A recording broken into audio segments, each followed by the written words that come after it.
It was about 7 o'clock in the morning that we advanced up to Joe's Bridge and crossed through the Irish Guards bridgehead, when we went past them by about 500 metres, and we set up an observation post, and we were looking towards Valkenswaard for probably about 3.5 to 4 hours, and we didn't see any sign of life at all.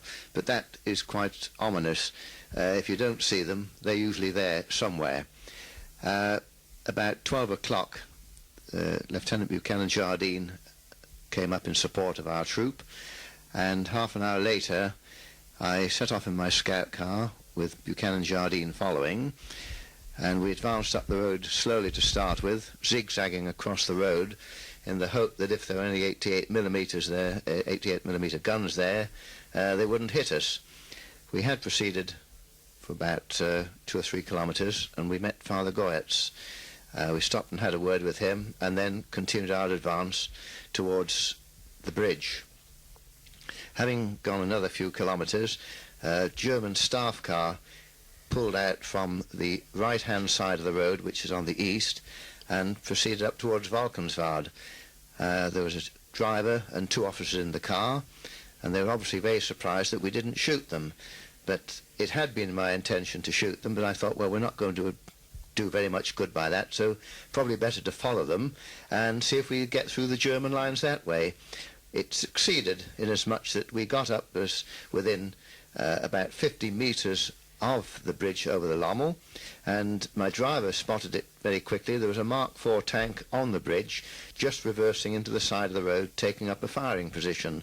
So he quickly reversed, and we went back to the Café Rustord. As we arrived there, Buchanan Jardine arrived with his scout car.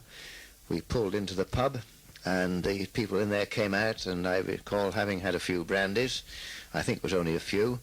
And I thought it might be a good idea to try and get up the road towards Valkenswaard on foot.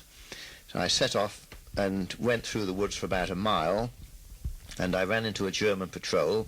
Fortunately, they were making a lot of noise, and I could hear guttural voices, so I thought it'd be just as well to hide in the bushes until they went by.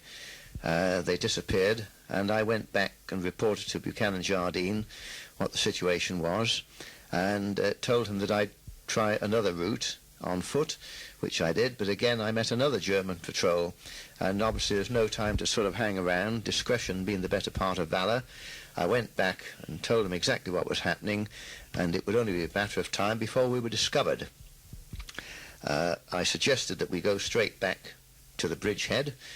He didn't really agree with me on this point, and I wasn't very happy about staying where we were, because we had reports on our wireless from our headquarters saying that the Germans were crossing the Leuterweg, and we were in fact cut off.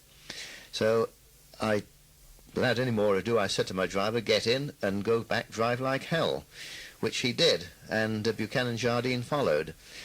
And it was probably just as well, because as we went down the road back towards the bridgehead, the Germans were in foxholes at the side of the road, and they opened fire with their light machine guns, and the backs of the vehicles were peppered with shot.